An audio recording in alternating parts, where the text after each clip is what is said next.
Inicio a Enfoque de los sábados y lo vamos a consagrar a un tema mayor que lamentablemente corre paralelo a lo largo de la historia republicana, si no es antes, que es el tema de la corrupción.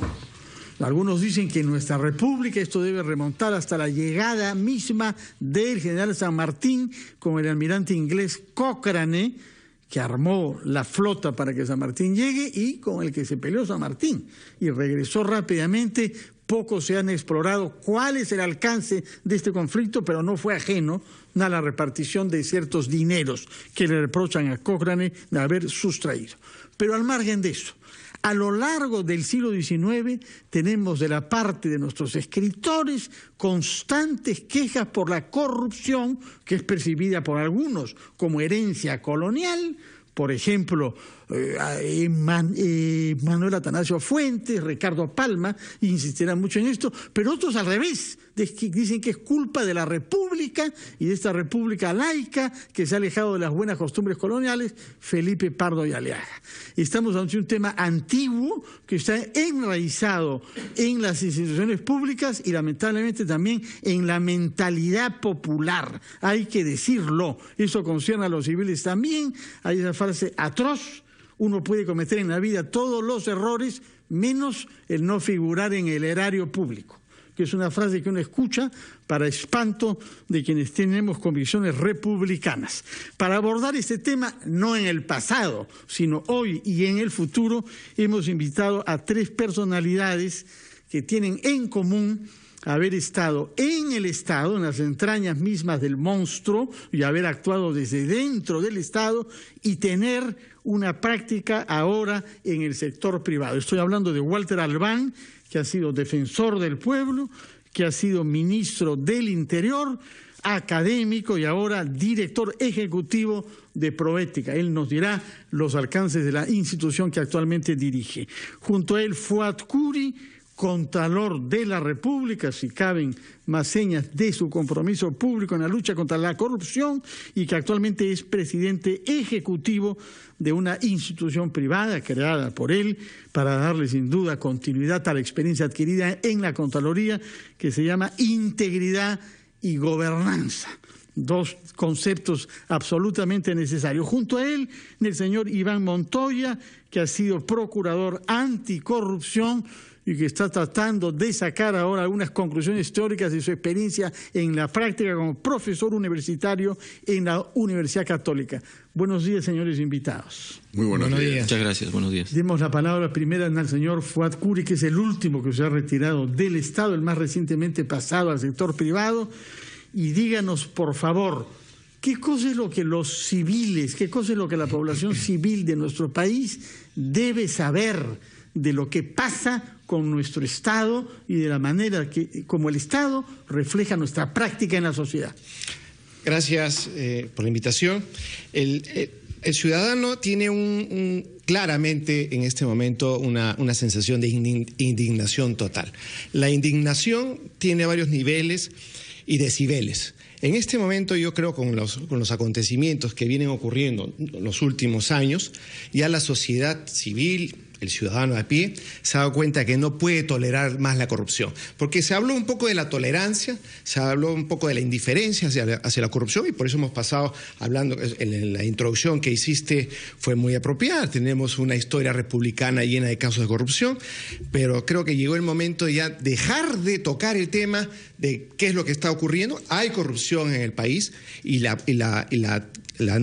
nueva gestión en la que hoy día está encargada de la dirección del país ha tomado, creo yo, el tema con propiedad, y hay que declararle la guerra a la corrupción. La corrupción no puede seguir siendo... ¿No se la había declarado ya? Yo creo que no ha habido los incentivos necesarios como para que el Estado se convierta en un Estado que luche frontalmente contra la corrupción. No ha habido, digamos, una declaración en donde todo el mundo tiene que trabajar hacia dos grandes temas. La institucionalidad.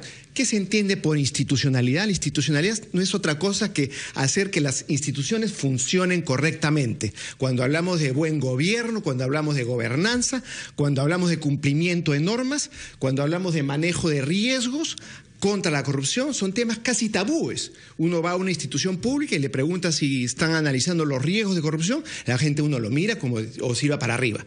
Hoy en día ya existen mecanismos a nivel mundial que están hablando de un gran tema, que es la gobernanza. Y hay otro tema que es vital, que es el tema de los recursos humanos. Los recursos humanos en el Estado peruano tienen que girar hacia un modelo en que la gestión por el resultado, los incentivos para entrar y salir tienen que existir. Hoy en día, obviamente, tenemos que ser mejor contratadores, tenemos que buscar mejores técnicas para reclutar al personal y también para la salida del personal. ¿A qué me refiero a esto? Hay una gran diferencia entre el personal en el Estado, que es el CAS, ¿no es cierto? Claro. Y el personal que está en los regímenes 728, el 276. La gran diferencia que hay es que al CAS lo pueden retirar en cualquier momento. Así es. Y que dependen de las buenas relaciones con el jefe. Vamos a desarrollar todos estos temas, esta lista de temas que nos ha planteado en una segunda vuelta de intervenciones. Quisiera escuchar la intervención inicial del señor Walter Albán, ex defensor del pueblo y ex ministro del Interior. Es una doble función diferente que le debe haber producido un contacto con los aspectos sórdidos de nuestra vida pública, ¿no? Sin duda, Fernando, y muchas gracias también por la invitación. Creo que es importante, por un lado, señalar que, bueno, ahora que me encuentro como director ejecutivo de Proética, Proética es una institución que en el Perú forma, digamos, es el capítulo peruano de Transparencia Internacional, que es un movimiento global. Y esto tiene importancia porque hoy día la corrupción no es local, es una corrupción también transnacional.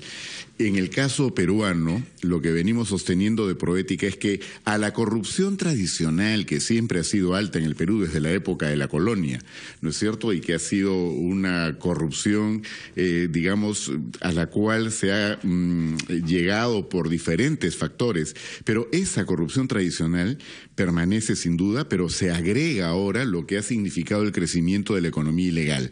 Es decir, el hecho de que el Perú tenga pues altos índices en el desarrollo del narcotráfico, del tráfico de inmuebles, de la tala ilegal, de la minería ilegal, la trata de personas, lavado de activos. Esta economía ilegal es la que sustenta a mafias, al crimen organizado, y esto es lo que ha penetrado el Estado peruano a través de la política. Es decir, las organizaciones políticas que están tan débiles como el resto de las instituciones en el aparato estatal han sido penetradas en gran medida por fallas en el diseño institucional, y en este momento hay gente que actúa para la criminalidad, para la economía ilegal, desde todas las instancias del Estado. La policía sin duda es una de estas instituciones, pero no es la única. Hay gente que representa estos intereses también en el Congreso de la República, por supuesto en el Poder Judicial, por supuesto en el Ministerio Público. Estamos en una situación muy grave, tenemos que ser conscientes de eso. Y no podemos esperar que este Estado débil, y que ahora está en gran medida penetrado por esta corrupción y por estas mafias de crimen organizado, reaccione solo. Se requiere que la ciudadanía se ponga de pie, que haya una actitud distinta. No podemos esperar que la solución salga necesariamente solo del Estado. No, hay que hacer. Señor Iván Montoya, usted ha sido procurador anticorrupción. El título mismo de su función pública está como centro este tema de la corrupción. ¿Qué conclusiones saca usted de lo que pudo hacer y de lo que no pudo hacer? Bueno, a mí, gracias por la invitación también. A mí me tocó trabajar en la Procuraduría como abogado y como responsable de la unidad de extradiciones. En ese momento, una unidad creada al interior de la Procuraduría Anticorrupción. El paso no fue largo, fue corto, pero sin embargo muy intenso, ¿no? Me di cuenta de la envergadura de la corrupción, estamos hablando de 2006 aproximadamente, me di cuenta de la envergadura de la corrupción que heredamos del régimen de los años 90, de fines de los años 90. Pero 2006 ya hubo tantos 6 años para poner en orden las cosas. También había sucesos de corrupción ya durante los gobiernos posteriores, pero claro, uno Primero me di cuenta que teníamos durante el 2001 al 2006 aproximadamente una primera ola anticorrupción, una decisión aparentemente de voluntad firme a nivel político que fue desgastándose progresivamente. En ese periodo tuvimos la mejor experiencia en la lucha contra la corrupción, creo que histórica, en el Perú. A nivel del subsistema penal anticorrupción, digamos, las cifras nos muestran, ¿no? Ministros presos, un presidente en este momento también preso por corrupción, generales procesados y algunos condenados, dueños de medios de comunicación, miembros del Poder Judicial del más alto nivel, miembros del Ministerio Público, del Jurado Nacional de Elecciones, de todos los estamentos. Tuvimos una experiencia... ¿Cómo fue posible eso institucionalmente? ¿Quién lideró y en qué instituciones se plasmó esa voluntad política, que no sé si están de acuerdo los tres, es excepcional en nuestra historia reciente? ¿Ese momento ustedes consideran que es excepcional o no? En mi caso, sin duda. Señor por supuesto, Falco, ya. por supuesto. Muy bien, ya que están de acuerdo los tres en eso. Ahora díganos, ¿quién la lideró y en qué instituciones se plasmó lo que usted llaman el movimiento anticorrupción más eficaz y más extenso de nuestra historia reciente? Primero fue la apreciación ciudadana de la magnitud de la corrupción. Sabemos que hay una corrupción inercial histórica y grande, probablemente en ese tiempo históricamente subterránea, no develada, no conocida. En ese momento, la corrupción se develó en su crudeza total y de manera más sistémica. Videos, ¿no es cierto? Efectivamente, estoy refiriendo a los Ahora videos. La palabra video ha sido pronunciada, ya nos hemos ubicado en ese contexto, tenemos que hacer una pausa, porque acá respetamos escrupulosamente las horas y el resto de las reglas, y regresamos a hablar sobre este tema, la corrupción, cómo enfrentarla en nuestro país. Estamos conversando con un ex ministro del Interior, ex defensor del pueblo, ex contralor de la República y ex procurador anticorrupción. Naturalmente nuestro tema es cómo diseñar políticas públicas para luchar de una manera eficaz contra la corrupción. Y para acercarnos a ese tema habíamos remontado un poco la historia, quizás un poco mucho. Ahora estamos en el año 2000 y el señor Iván Montoya nos está diciendo cómo fue posible ese movimiento de lucha contra la corrupción que condujo a las sanciones más severas que se recuerden en nuestra historia reciente contra altísimas autoridades del Estado. Adelante, señor Montoya. Solo algunas cosas que se evidenciaron y que creo incluso los expertos que han llegado al Perú de fuera, expertos en lucha contra la corrupción, han señalado como una característica, un presupuesto esencial para la eficacia en cualquier lucha contra la corrupción en un país determinado, que es la voluntad política del más alto nivel. Si no existe esa voluntad política del más alto nivel, poco o muy poco se puede hacer en los estamentos intermedios. Valentín Paniagua fue en ese momento... Pero en el caso brasileño prueba lo contrario. Ahí han habido presidentes que se han opuesto y han habido, sin embargo, autoridades judiciales que han terminado por darle duro a los propios presidentes. Efectivamente, pero el problema ahí será la sostenibilidad de esa ola que en este momento están experimentando en el Brasil. Esto es una cosa también interesante, porque tiene que ver con fiscales y jueces relativamente jóvenes en el Brasil que han asumido la bandera de la lucha contra la corrupción y se muestran hasta este momento firmes. No sabemos cuánto tiempo van a soportar el embate de la clase política brasileña. La pregunta es, la voluntad política naturalmente contribuye, pero ¿es indispensable? El caso de Nixon, por ejemplo, el más poderoso hombre del mundo, derribado por una investigación judicial, y el presidente se opuso a toda costa. Es decir, hay países donde hay una institucionalidad diseñada que puede sobrevivir a los jefes corruptos. Lo que quiero decir es que para enfrentar una lucha contra la corrupción en este momento, en este país que no tiene institucionalidad, la voluntad política es muy importante. Cuando tengamos esta institucionalidad política, probablemente no necesitemos quién esté en la cabeza, porque es la institución la que va a poder contener y revertir esas situaciones. Pero en este momento, de la que Fuad Curi nos está hablando también, de la necesidad de construir instituciones, efectivamente, muy necesario. Pero si no empezamos con la voluntad política en este momento al más alto nivel, vamos a demorar muchísimo o vamos a tener un tiempo dilatado para construir esas instituciones. No quiero decir que no se estén haciendo, pero probablemente sea un trance extremadamente largo si efectivamente no aceleramos esos procesos desde el más alto nivel. Y a eso es lo que apelo, ¿no? Entonces, es importante una voluntad política al más alto nivel y a partir de allí construir esa institucionalidad para en algún momento no tener que depender de cabezas en las instituciones. Señor Fuad Curi, Contralor de la República, usted ha visto todo lo que sucedía en nuestro país, cada sol que se movía. ¿Qué cosa impide actuar con antelación para evitar que se produzcan los penosos hechos que hemos visto, no solamente ahora recientemente, sino en muchos otros proyectos? Yo le tomo la palabra a Iván. El tema de la institucionalidad pasa por un liderazgo fuerte. En una situación como la que estamos, con un problema ya evidenciado, en donde la corrupción se ha convertido en el principal problema para el desarrollo económico del país, en donde los más afectados son los pobres, es un problema que hay que enfrentarlo. Y yo creo que la noticia que puedo afirmar en este momento es que la corrupción tiene una solución. Hay que enfrentarla y hay que diseñar una estrategia. Sabemos, a través de la historia, hemos visto instituciones débiles, partidos políticos débiles, la corrupción ha navegado como en su casa en distintas épocas, pero por lo tanto, en este momento que estamos tocando el tema de la corrupción, yo quisiera afirmar que la corrupción tiene solución, como lo ha tenido en distintos países del mundo. Ahora, ¿cómo se soluciona? Hay que tener presente tres cosas: soluciones de corto, mediano y largo plazo, tal como lo dijo el señor Montoya.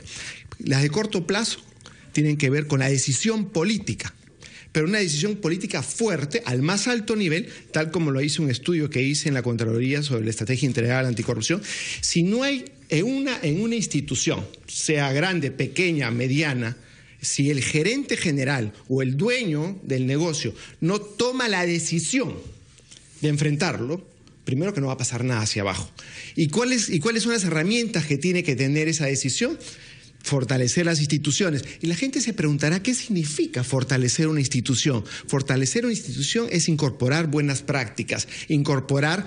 ¿Cuáles instituciones tienen que vivir ese proceso de que se les incorpore buenas prácticas? Las instituciones públicas y privadas. ¿Pero cuáles son las tres más importantes? El Ejecutivo tiene que, como ente rector de distintos procesos, tiene que tomar medidas al interior de cada ministerio, medidas verticales y horizontales, para definir cuáles son los riesgos que pueden alimentar la corrupción. Proceso de contrataciones, proceso de contratación de recursos humanos, las licitaciones, en los temas de concesiones. Todos esos procesos tienen que tener técnicas, para que el público lo entienda, tienen que tener candados, controles preventivos al interior de la institución para debilitar a la corrupción. Señor Albán, estamos viendo el mapa general. Ahora lo que necesitamos es que nos ayude usted a buscar el punto de Arquímedes, a partir del cual se pueda apalancar todo el resto. ¿Cuál es ese punto de Arquímedes? Lo que señalé primero, creo que tiene que haber una actitud de la sociedad civil mucho más proactiva, porque se necesita que eso empuje y cree los liderazgos necesarios dentro del aparato del Estado. En ese momento, señor Albán, nuestra sociedad tiene amplios sectores que son complacientes con la corrupción. Él roba, pero hace obra, lamentablemente está inscrito en la mentalidad de muchos compatriotas. Así que no puede contar usted con lo que está reclamando. Se puede contar, Fernando. Plazo. No. En el inmediato plazo, lo que hay que hacer es un cambio de actitud y tenemos que contribuir a que eso se produzca. Lo que está claro es que en todos los países donde la corrupción ha comenzado a ser derrotada ha sido a través precisamente de movilizaciones de la sociedad civil que han presionado a los aparatos estatales para que puedan actuar contra este fenómeno, esta lacra que hace tanto daño para el país. Pero lo que sí creo también es que coincido con lo que se ha señalado, en este momento se requiere un liderazgo y el Ejecutivo tiene la gran responsabilidad de ejercer ese liderazgo. Ya lo señalaba antes, la corrupción campea en este momento en el Estado peruano. La corrupción ha logrado penetrar el Estado de una manera alarmante y tenemos entonces que atacar al mismo tiempo situaciones como las que se presentan en el Consejo Nacional de la Magistratura, en el sistema judicial, lo que ocurre en el propio Congreso de la República y, por supuesto, las cosas que vemos que incluso dentro del propio aparato de gobierno, como lo acaba de evidenciar el escándalo producido por este señor Moreno como consejero presidencial, ahora ex consejero, ¿no?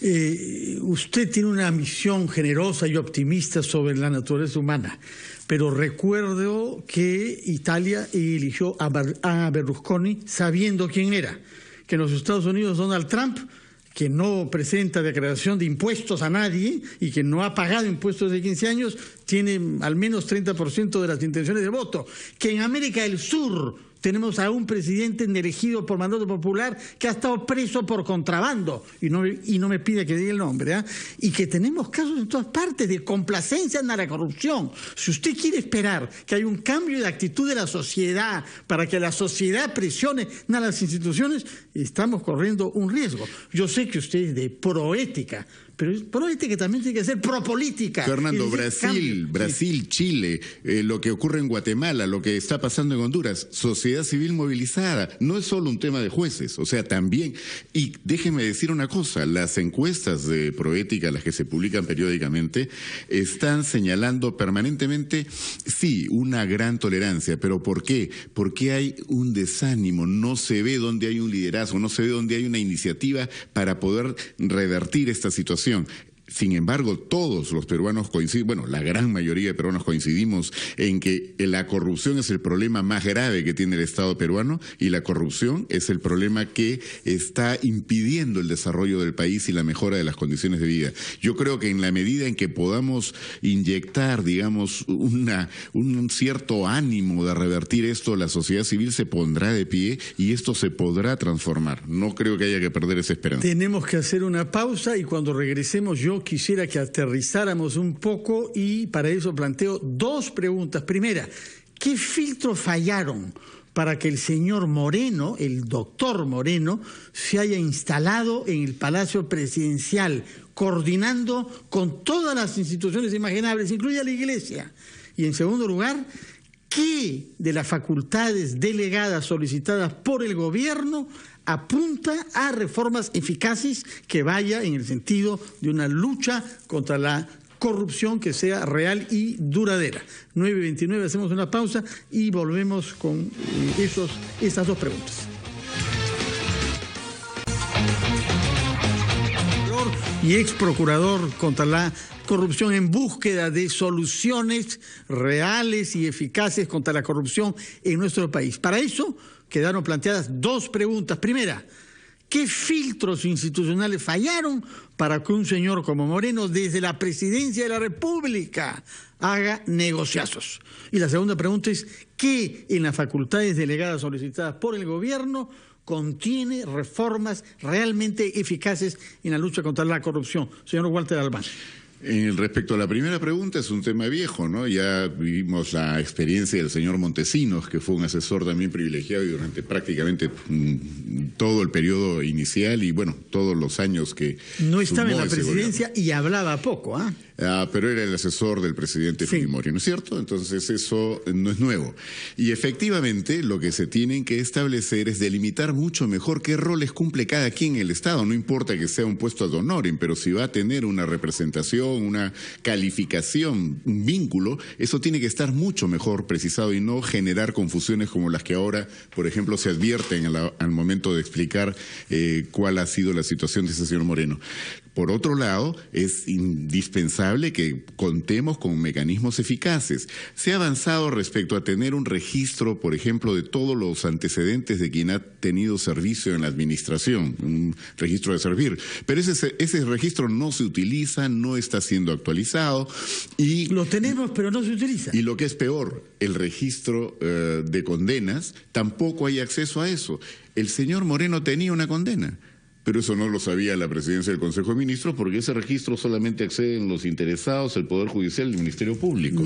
Pero la prensa lo había dicho. Entonces, la prensa lo había dicho. Bueno, pero hay mecanismos que tienen que ser mucho mejor perfilados, definidos, para que este asunto por lo menos nos prevenga y nos coloque en mejor situación y no tan vulnerables a ese tipo de situaciones. Esa es la respuesta sobre la primera pregunta. Luego veremos la segunda, pero entre tanto, el señor Fuad Curi, presidente ejecutivo Ejecutivo de Integridad y Gobernanza. Vaya conceptos que ha asumido como tarea profesional ahora en el sector privado, señor Fuad Curi. ¿Qué filtros han fallado para que el señor Moreno se halla en una situación de poder? Las sociedades modernas tienen procesos transversales que funcionan muy bien, como por ejemplo, para poner un ejemplo, las compras electrónicas. Las compras electrónicas en los países modernos filtran todas las compras y a través de las redes virtuales hacen las subastas, oferta y demanda.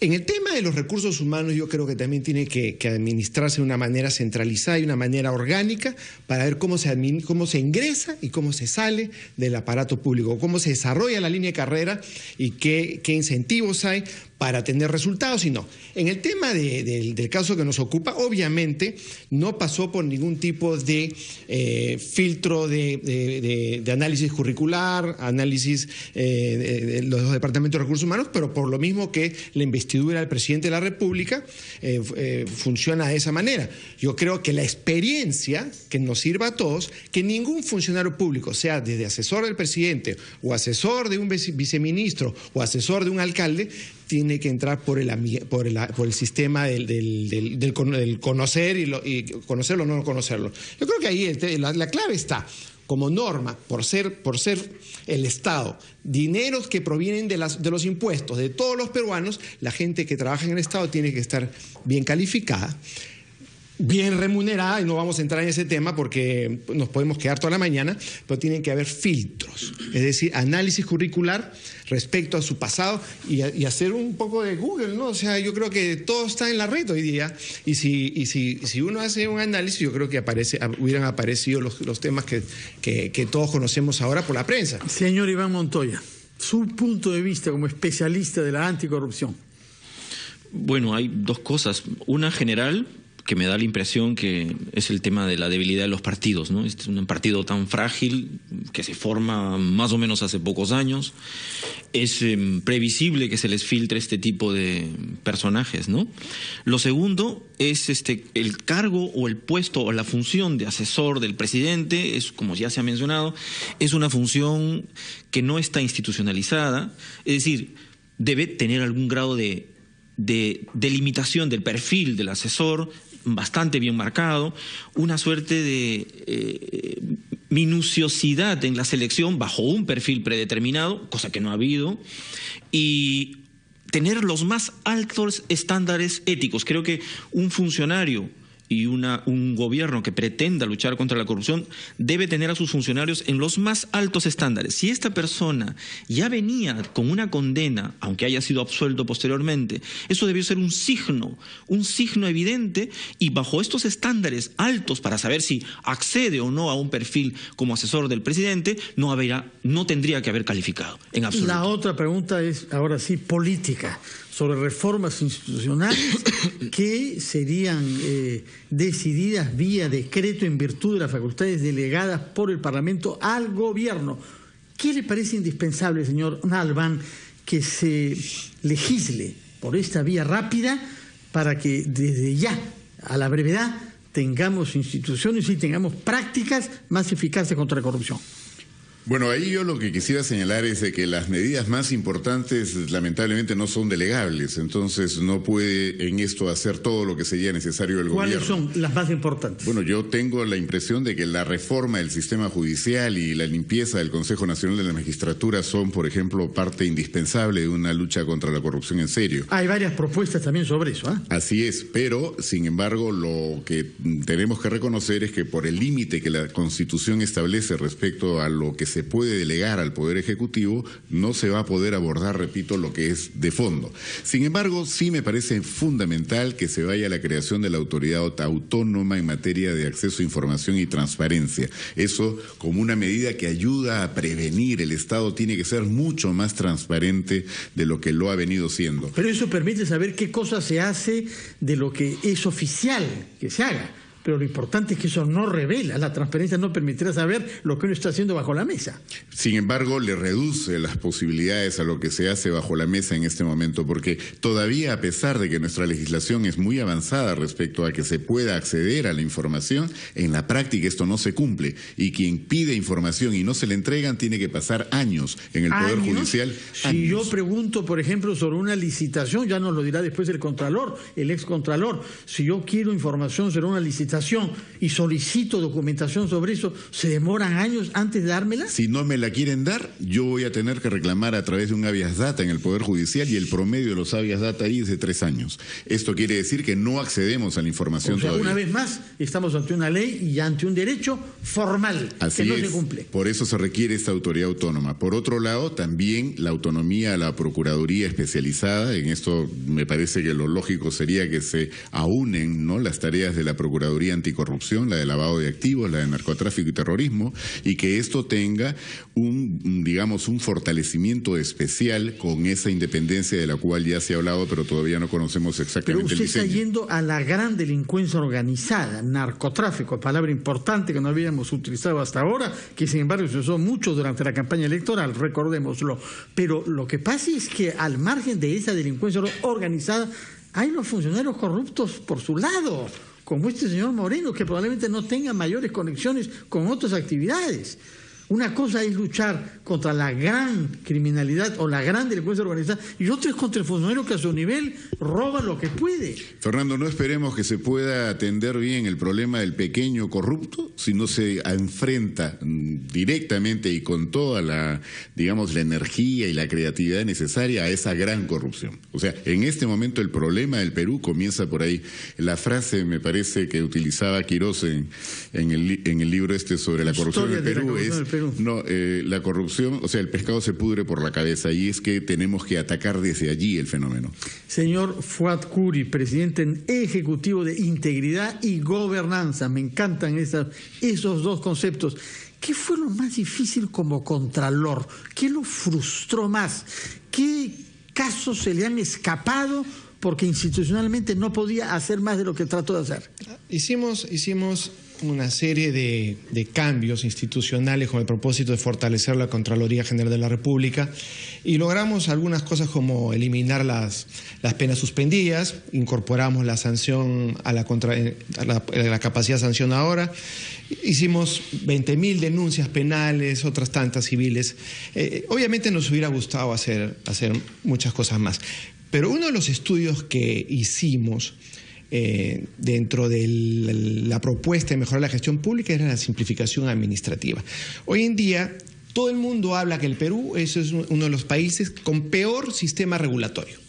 En el estudio declaramos a través de una fuente que hay más de 600.000 normas. También el día de ayer, en un evento con la OECD, se mencionó que la cantidad de normas que existen, hay una relación directa entre la cantidad de normas y la corrupción, porque el funcionario público, en la medida que no tenga visibilidad y la predictibilidad, es una frase que tenemos que analizarla con cuidado.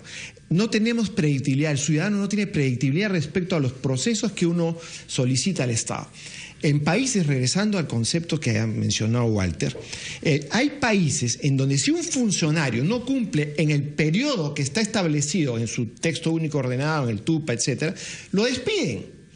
Acaba de mencionar Walter que para pedir información puede durar 3 años. Ese funcionario no existiría en el sector público. Es por eso que el tema de los recursos humanos, la tala normativa, hay que hacer un esfuerzo enorme. O sea, estamos hablando de medidas. ¿Puede hacerse? ¿Usted hubiera podido hacerla en su propia Contraloría? La tala normativa tiene que partir del Ejecutivo y el Congreso. Son normas diversas que no tienen que ver con el ente rector del control. ¿A su nivel hubiera podido? No, porque no era nuestra capacidad legal. La capacidad legal es del Congreso de la República. No. Al contrario. Yo recomendaría... Yo lo pregunto porque lamentablemente hemos visto muchos casos de policías expulsados, señor abogado, que luego regresan por la puerta chica por mandato judicial, personas cuyas jerarquías han echado por corruptos. ¿Cómo podemos evitar eso? Precisamente por eso se requiere la reforma del sistema judicial. Quiero contar una anécdota, Fernando. En algún momento, estando en el despacho del Ministerio del Interior, me dicen uno de los problemas más serios es el hecho de que la policía no rote, que la policía permanezca durante años en la misma comisaría, en el mismo territorio. ¿Por qué será? Lo sano es que tiene que ser. Entonces, dispusimos que se pudiera hacer una rotación amplia en toda la zona norte. Y me dicen, bueno, pero tenga usted cuidado, señor, porque esto ya se hizo hace 2 años. Y lo que ha ocurrido es que todo el personal que con un costo alto fue rotado y entonces hubo que llevarlos a otro lado y reemplazarlos por otro personal, todos tuvieron que regresar y gastar el doble para que quedara todo como estaba, porque regresaron a través de acciones de amparo. Entonces, no podemos enfrentar estas cosas aisladamente, se requiere de que haya una estrategia integral y que hagamos lo posible por articular dentro de la gente que en verdad en cada una de las instituciones del Estado, y yo reitero que la sociedad civil tiene que comprometerse a esto, pueda llevar adelante esa estrategia. Señor Montoya, está corriendo el plazo para que el gobierno presente vía decreto reformas en la lucha contra la corrupción. ¿Cuáles espera usted? Ya mencionó una, Walter, que tiene que ver con la Autoridad Nacional de Transparencia y Acceso a la Información, fundamental. No voy a reiterar la importancia que él ha recalcado, pero existen otras más también interesantes, igualmente considero insuficientes, ¿no? Hay otras reformas que deberían ser un poco más profundas, pero hay cosas interesantes, referido promoción de denuncias ciudadanas, es toda una política que promueva la denuncia ciudadana y los mecanismos de recepción de esas denuncias. ¿Ante quién la denuncia ciudadana? Probablemente ante instancias que se faciliten, puede ser el Ministerio Público de una manera más descentralizada. La Contraloría lo tiene para efectos del procedimiento sancionatorio, administrativo.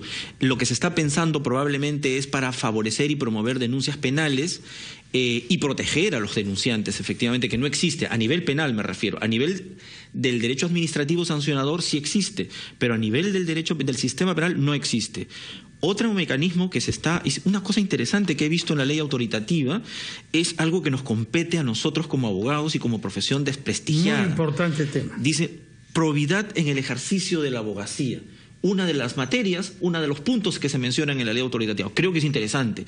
Los abogados, y debo reconocerlo, sobre todo muchos de los que litigan o que entran en el campo de litigio, sea en la vía penal o en la vía civil, a veces son grandes intermediarios de la corrupción con el sistema judicial. Lamentablemente, en estos últimos días que se han capturado más de 50 miembros de algunas bandas, entre los miembros titulares, no que prestan servicios, abogados. Efectivamente. Dedicados profesionalmente a eso. Tenemos que hacer una pausa, pero antes de ir a la pausa, hago notar de que hasta el momento nadie ha pronunciado la sigla que corresponde al Consejo de Defensa Jurídica del Estado. ¿Cómo será que 3 personalidades eminentes no toman en cuenta esta institución que acaba de ser reformada? Con eso regresamos después de la pausa. Y también otra sigla que sí ha sido mencionada por el señor Fuad Curi, la OCDE, porque quiero saber en qué medida el querer adherir, como parece que todos queremos, a la OCDE antes del 21, puede ser un punto arquimidio para que el Estado se reforme. Pero me interesa mucho que me hablen sobre lo que propone la ministra de Justicia respecto de los roles atribuidos y reforzados a la señora Julia Príncipe. Pausa y regresamos con nuestro segmento final.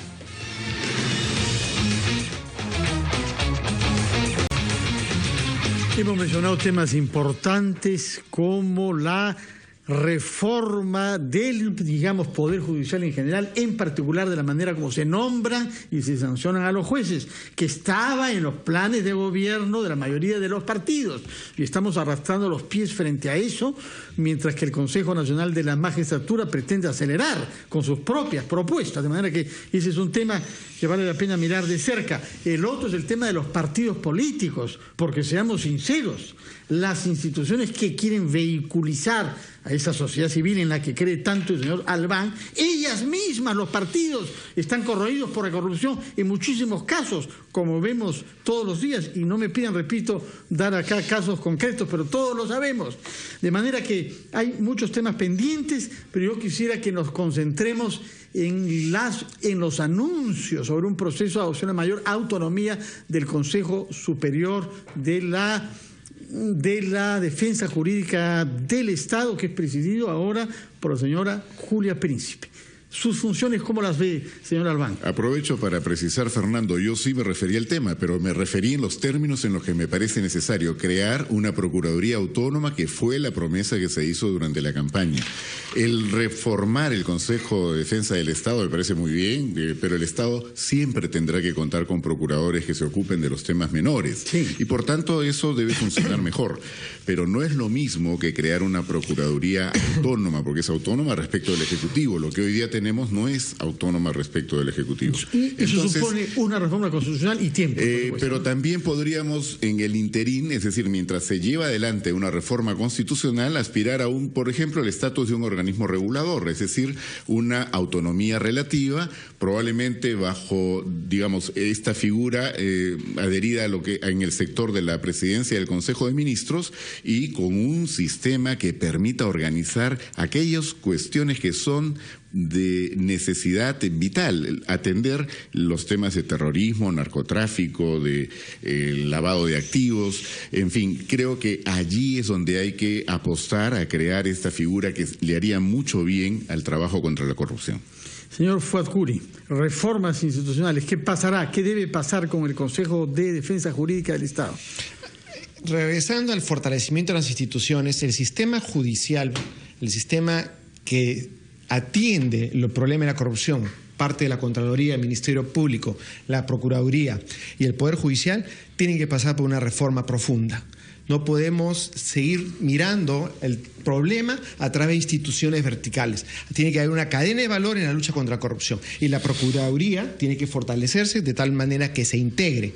Yo estoy de acuerdo que la Procuraduría tiene que ser una institución independiente. Se habló también entre las medidas que el gobierno va a implementar para luchar contra la corrupción, de una entidad autónoma para luchar contra la corrupción.